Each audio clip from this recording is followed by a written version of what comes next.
इनको गांव के अंदर पीपल के पेड़ को हाथ लगा के 2019 की रणनीति बतानी चाहिए लोगों को कि मैंने 2019 के अंदर जीतने के लिए क्या क्या पापड़ नहीं बेले, किस कांग्रेसी के पैर पकड़े, किसके साथ अलायंस किया, बताइए गांव में जाके। अगर वो सच्चो देवीलाल को पोतो है तो जाके सच्चाई बताओ। चो देवीलाल हमेशा सच्चाई बात करते थे, ये बताए जाके सच्चाई गांव में। पीपल के पेड़ के हाथ के लगा के बताए कि भाई उस दिन मेरे में काला था और आज मैं इस्तीफा दे के आपके बीच में खड़ा हूँ और मैं दोबारा गंगा नहाने आया हूँ। बीजेपी डिसाइड कर चुकी थी कि आदित्य चौटाला चुनाव लड़ेंगे, फिर एकदम से गोविंद कांडा की एंट्री होती है और टिकट उनको दे दी जाती है। आदित्य चौटाला क्या चुनाव नहीं लड़ना चाहते थे, डबवाली पर फोकस रखना चाहते थे, या बीजेपी की प्रायोरिटी कोई और था? जो पार्टी दावा करती है कि उसके 10 करोड़ से ऊपर सदस्य हैं, उस पार्टी को बाहर से कैंडिडेट एक बाय इलेक्शन में इंपोर्ट करना पड़े, कहाँ तक जायज मानते हैं? क्या जरूरत थी इस्तीफा देने की? और दिया और आपने छाती ठोकी, मैं देवीलाल का पोता हूँ, जब तक काले कानून वापिस नहीं होंगे विधानसभा का मुंह नहीं दिखूंगा। तो अब अगर ये चुनाव लड़ रहे हैं तो किस लिए लड़ रहे हैं, किसका मुंह देखना है?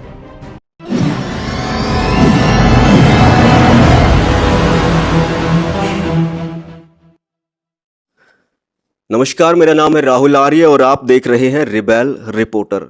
मेरे साथ हैं चौधरी आदित्य चौटाला, सिरसा जिला के बीजेपी के जिला अध्यक्ष हैं और डबवाली से चुनाव भी लड़ा है बीजेपी के टिकट पर, पूर्व प्रत्याशी भी रहे हैं बीजेपी के। अगर डबवाली की बात करें तो 2014 के अंदर जब मोदी लहर यहाँ पर थी पूरे प्रदेश में और पूरे देश में, तब डबवाली में बीजेपी की 20,000 के आसपास वोट आई थी। और 2019 आते आते तक जब आदित्य चौटाला को टिकट मिली तो इन्होंने बीजेपी का जो वोट ग्राफ है, वोट मत प्रतिशत है, उसको 20,000 से इंक्रीज किया 50 प्लस 51,000 के आसपास इनकी वोटें आई। बीजेपी को 30,000 इन्होंने ऊपर लेकर आए। खैर, चुनाव नहीं जीत पाए वो अलग बात है। चुनाव में हार के जीत के बहुत सारे कारण बन जाते हैं, वो अलग विषय है। और अगर आदित्य चौटाला के पॉलिटिकल कैरियर की शुरुआत की बात करें तो इन्होंने सबसे पहले जब राजनीति में कदम रखा, पहला चुनाव था, तो अपनी भाभी को चुनाव हराया। भाभी माने अभय सिंह चौटाला की पत्नी कांता चौटाला को इन्होंने सीधे सीधे चुनाव में हराया। तमाम इसी तरीके के सवाल मौजूदा राजनीतिक हालात को लेकर, एलनाबाद उपचुनाव को लेकर, किसान आंदोलन को लेकर, बीजेपी जीतेगी यहाँ से, इनेलो जीतेगी या कांग्रेस जीतेगी, इन सब मुद्दों पर आदित्य चौटाला की राय जानने की कोशिश करेंगे। सबसे पहले आदित्य जी, आपका बहुत बहुत स्वागत है। बहुत बहुत धन्यवाद राहुल जी। आदित्य जी, अगर एलनाबाद की बात करें तो सबसे जब चुनाव डिक्लेयर हुआ तो टिकट जो है वो लग रहा था कि आदित्य चौटाला को मिलेगी, चर्चा पूरी यही थी। और अंदर खाने बीजेपी डिसाइड कर चुकी थी कि आदित्य चौटाला चुनाव लड़ेंगे। फिर एकदम से गोविंद कांडा की एंट्री होती है और टिकट उनको दे दी जाती है। आदित्य चौटाला क्या चुनाव नहीं लड़ना चाहते थे, डबवाली पर फोकस रखना चाहते थे, या बीजेपी की प्रायोरिटी कोई और था? देखिए, मेरे को पार्टी ने बहुत बड़ी जिम्मेवारी दी है, ठीक, जिले का अध्यक्ष बना के जी। और मेरा फर्ज बनता है कि मैं पार्टी को हर बूथ पे, हर गांव में कामयाबी दिलाऊं। जहां तक चुनाव की बात है, हमारा परिवार अंडमान निकोबार से भी चुनाव लड़ने के लिए तैयार रहता है। बिल्कुल।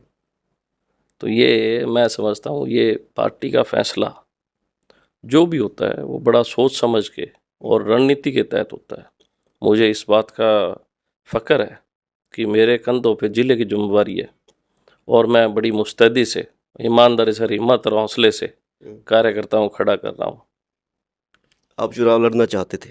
देखिए, मैं एक ही बात कहता हूँ, जो आदमी पार्टी का सिपाही होता है और जिस पे जिम्मेवारी होती है, वहाँ कोई आदेश हो, हमारा काम उस आदेश की पालना करना है। मतलब आप तैयार थे, बीजेपी ने कांडा को बुलाया और टिकट उनको दे दी? नहीं, मैं ऐसा नहीं कहूँगा। मुझे डबवाली के अंदर पार्टी ने चुनाव लड़ाया, एलनाबाद के अंदर पार्टी को मजबूत रणनीति के तहत उतरना था, उसी रणनीति के तहत पार्टी उतरी। और निश्चित तौर पे मैं आपको बताना चाहूँगा, गोविंद कांडा चुनाव जीतेगा। गोविंद कांडा चुनाव जीतेंगे, ये आदित्य चौटाला का कहना है। चलिए अगला सवाल करते हैं। आपकी जो पार्टी है बीजेपी, उसके जो मंत्री है अमित शाह जी, गृह मंत्री हैं, वो दावा करते हैं कि विश्व की सबसे बड़ी पार्टी 10 करोड़ से ऊपर हमारे सदस्य हैं, और सबसे बड़ी पार्टी पहले चीन की कम्युनिस्ट पार्टी होती थी जिसके सदस्य ज़्यादा थे, मगर बीजेपी का दावा है कि हमने उसको भी पीछे छोड़ दिया और अब सबसे बड़ी पार्टी हमारी इंडिया के अंदर है।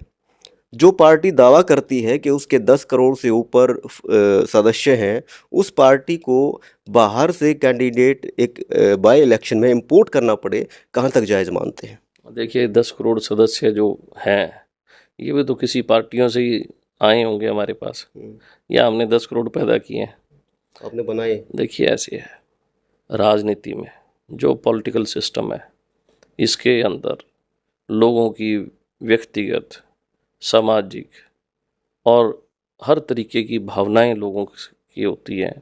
कई बारी किसी चीज़ के साथ लोग लिंकअप होते हैं और कई बारी लोग लिंकअप होने में समय लगाते हैं। किसी की नीतियाँ अच्छी होती हैं, किसी के काम अच्छे होते हैं। तो ये जो 10 करोड़ लोग बने हैं, ये बने हैं कि भारतीय जनता पार्टी एक राष्ट्रवादी पार्टी है और इस राष्ट्र के, देश के निर्माण के लिए बड़ी संजीदगी रखती है। आज हिंदुस्तान के जितने भी सूबे हैं, मैक्सिमम सूबों में भाजपा की सरकार है और वो सरकारें एक दफ़ा नहीं रिपीट हो रही हैं। इसका मतलब कि जिस सूबे में भाजपा की सरकार रिपीट होती है, उसी सूबे के लोग भाजपा की नीतियों से, भाजपा की कार्यशैली से संतुष्ट होते हैं और वो दोबारा सरकार बनाने का काम करते हैं। भाजपा की सरकार हरियाणा में रिपीट हुई है, बहुत बड़ी ऐतिहासिक बात है, क्योंकि मैं जिस परिवार से संबंध रखता हूँ, बहुत बड़ा राजनीतिक उनका दायरा था, बहुत बड़ा राजनीतिक परिवार है, लेकिन इतना कुछ करने के बावजूद भी कभी रिपीट ना होने का को मौका नहीं मिला। इसका उदाहरण भारतीय जनता पार्टी ने जो पिछले 5 साल में जो सरलता से आम व्यक्ति तक पहुंचने की, आम व्यक्ति को ये भरोसा दिलाने की कि किस तरीके से आपके काम हों, आपको कोई परेशानी ना हो, डर ना हो, भय ना हो, आपकी कोई ज़मीन कब्जे ना हो, आपकी कोई धन दौलत या आपकी कोई इज्जत पे हाथ ना डाले, ऐसा वातावरण भाजपा ने देने का काम किया। उसी को देखते हुए हरियाणा के लोगों ने मनोहर लाल जी को दूसरा मौका दिया और आज आपके सामने दूसरे मौके की सरकार चल रही है। और मैं ख़ास तौर पे कहना चाहूँगा कि जो नया नौजवान है, जो सोशल मीडिया, मोबाइल टेक्नोलॉजी का इस्तेमाल करता है, वो हर चीज़ जान चुका है कि अच्छाई क्या है, उसके लिए ठीक क्या है। क्योंकि हरियाणा में एक चलन था नेताओं के पीछे जाने का, चलने का, नारे मारने का, उनके घरों के बाहर 4-4 घंटे भूखे प्यासे बैठने का। मैं समझता हूँ कि भाजपा ने उस चलन को ख़त्म करने का काम किया है। जो राजनीति का देसी ढर्रा था, जिस तरीके से लठ और बंदूक की और दबिश की राजनीति थी, उस राजनीति को ख़त्म करने का काम किया है। इतनी वही सवाल मेरा है कि इतनी खूबियों वाली पार्टी के पास ज़मीनी स्तर का कैंडिडेट क्यों नहीं है? देखिए मैं एक चीज़ कहना चाहूँगा, जब आपकी नीतियाँ और आपकी नीयत ठीक हो तो बहुत तगड़े तगड़े लोग आपके साथ जुड़ना चाहते हैं। आज राष्ट्रीय परिप्रेक्ष्य में कांग्रेस को सब लोग छोड़ रहे हैं। जतिन प्रसाद बहुत कद्दावर नेता थे, उनके पिता बहुत कद्दावर नेता थे। आपकी पार्टी ने मंत्री बना दिया देखिए मेरी बात सुनो, क्यों छोड़ के आए? क्या हम उनके घर जाके आए हैं? जब लोगों को, राजनीतिक लोगों को ये पता लगे कि कांग्रेस शून्य की ओर जा रही है, कांग्रेस का नेतृत्व इस देश को दिशा और दिशा नहीं दे पा रहा, तो स्वाभाविक है जो लोग अपना कहीं ना कहीं पार्टियों में भविष्य तलाश रहे थे, उनको आगे अंधेरा दिखा। और भाजपा एक ऐसी चीज़ है, ऐसी पार्टी है जो उगता सूरज है, लोगों की उम्मीद है और देश के लिए काम कर रही है और लोग काम देख रहे हैं। इसीलिए माधवराव सिंधिया जी के बेटे ज्योतिरादित्य सिंधिया जी पार्टी में आए। जिन लोगों ने इस देश को आगे बढ़ाना है, जिन लोगों ने, वो सीएम बनना चाहते थे। देखिए मैं ये नहीं कहूँगा कि कौन क्या, आप आज मेरा इंटरव्यू लेने आए हो, आपकी इच्छा है तभी आए हो ना, मैंने आपको नेता थोड़ी दिया है। तो हर इंसान की प्रवृत्ति है, उसकी इच्छाएं हैं, उसने पैदा होकर जन्म लिया इस धरती पे, वो बहुत सी अपनी इच्छाएं, मनोकामनाएं पूरी करेगा। और हम मनोकामना पूरी करने के लिए मंदिर, गुरुद्वारा, मस्जिद में जाते हैं। तो अगर किसी पार्टी में चले गए तो क्या बड़ी बात है? तो बीजेपी मनोकामनाएं पूरी करने का मंदिर, गुरुद्वारा। आज सुनो मेरी बात, आज के दिन जितने भी पॉलिटिकल राजनीतिक लोग हैं क्या कर रहे हैं? कोई सेवा कर रहा है, कोई अपना किसी तरीके से जनता के बीच में जा रहा है, कोई अपने एरिया में डेवलपमेंट कर रहा है। उनको पता है कि डेवलपमेंट करने के लिए आपको किसी ना किसी जो दल है, जिस दल की सोच आपकी सोच से मिलती है, उसके साथ आपको मिलके चलना है। और मैं इसीलिए कहता हूँ कि जो लोग आज भाजपा का जुड़ रहे हैं, वाकई में वो किसी ये नहीं है कि भाजपा ने उन्हें बुलाया या कैंडिडेट नहीं था। गोपाल कांडा जी उन्हीं के भाई हैं, उनकी अलग पार्टी है, तो इसमें क्या। तो अगर वो दिल से आते तो मर्ज करते पार्टी को।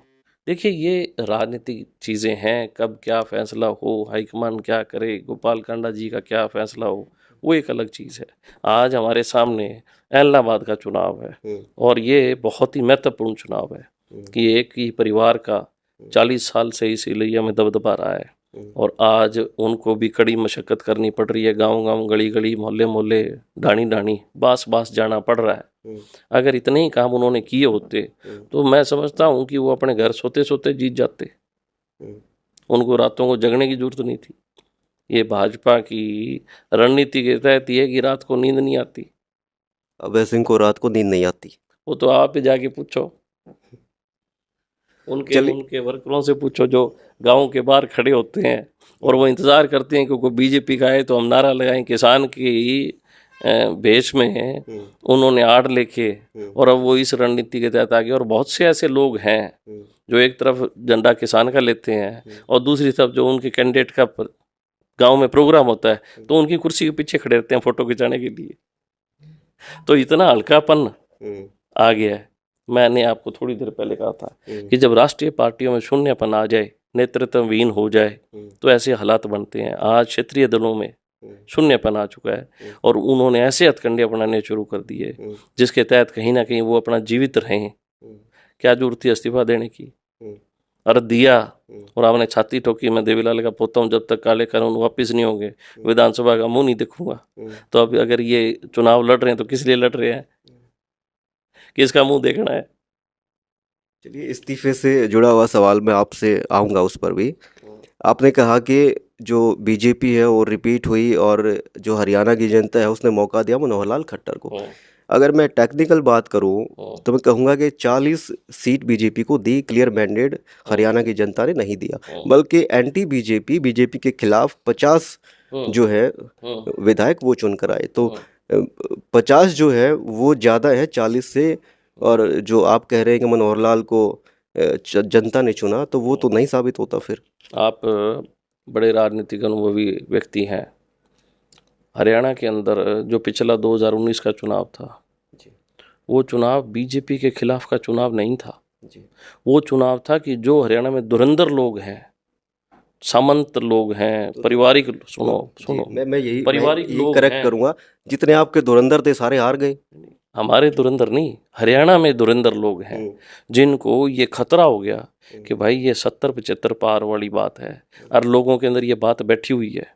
उन्होंने टैक्टिकल अलायंस किया आपस में, अपनी पार्टियों के और वजूद छोड़ के और रातों रात एक दूसरे के साथ मीटिंग की और ऐसी ही रणनीति बनाई कि भाई भाजपा से बच लो नहीं तो सारे मरेंगे। और इस बात के प्रत्यक्ष गवाह आप भी हो, इकट्ठे हुए। मैं ये कहना चाहूँगा आपके माध्यम से ही उन लोगों को कि आप अपनी आत्मा पे हाथ रखे, छाती पे। गाँव वालों को सच्चाई क्यों नहीं बताते? आज आप गाँव से वोट मांगते हो, गाँव वालों को ये कहते हो कि मैं सच्चा हूँ, मैंने इस्तीफा दे दिया और मैं बहुत बड़ा एक मसीहा हूँ किसानों का। और मैं तो कहता हूँ चौधरी देवीलाल हमेशा कांग्रेस के खिलाफ थे। इनको गांव के अंदर पीपल के पेड़ को हाथ लगा के 2019 की रणनीति बतानी चाहिए लोगों को कि मैंने 2019 के अंदर जीतने के लिए क्या क्या पापड़ नहीं बेले, किस कांग्रेसी के पैर पकड़े, किसके साथ अलायंस किया, बताएंगे गाँव में जाके। अगर वो सच्चो देवीलाल को पोतो है तो जाके सच्चाई बताओ। चौधरी देवीलाल हमेशा सच्चाई बात करते थे। ये बताए जाके सच्चाई गांव में, पीपल के पेड़ के हाथ के लगा के बताए कि भाई उस दिन मेरे में काला था और आज मैं इस्तीफा दे के आपके बीच में खड़ा हूँ और मैं दोबारा गंगा नहाने आया हूँ। आपने कांग्रेस की बात की कि चौधरी देवीलाल कांग्रेस के खिलाफ थे। मैं बताना चाहूँगा कि चौधरी देवीलाल ने पहला चुनाव कांग्रेस की टिकट पर लड़ा। उसके बाद जो आपके ताऊ जी थे प्रताप चौटाला, उन्होंने पहला चुनाव कांग्रेस की टिकट पर लड़ा। उसके बाद जो दूसरे ताऊ थे ओम प्रकाश चौटाला, उन्होंने भी पहला चुनाव कांग्रेस की टिकट पर लड़ा। जितने भी लोग बड़े नेता हमारे बुजुर्ग कर लो, आदरणीय कर लो, चाहे वो चौधरी भजन लाल जी थे, चाहे वो चौधरी बंसीलाल जी थे, सब लोग कांग्रेसी लोग थे। उस टाइम पे अल्टरनेट था नहीं सुनो, कांग्रेस का। कांग्रेस छोड़ दी हम्म, और वापस कांग्रेस में गए। हम्म, क्या चौधरी देवलाल दोबारा कांग्रेस में गए? नहीं गए। फिर हम्म, अगर जित जहाँ कहीं, हम्म, नॉट इवन इन हरियाणा, हम्म, पंजाब, राजस्थान, उत्तर प्रदेश, जितने लोगों ने कांग्रेस छोड़ दी, हम्म, उन्होंने कहीं ना कहीं या तो कांग्रेस के साथ अलायंस किया हम्म, खुले मंच पे, हम्म, और या कांग्रेस में चले गए। एकमात्र हम्म, चौधरी देवलाल ऐसे आदमी थे, व्यक्ति थे, जिन्होंने कांग्रेस छोड़ने के बाद कभी कांग्रेस का दामन नहीं थामा, कभी अलायंस नहीं किया। हम्म, ये 2 मिनट में मिल लेंगे और मिले हुए हैं।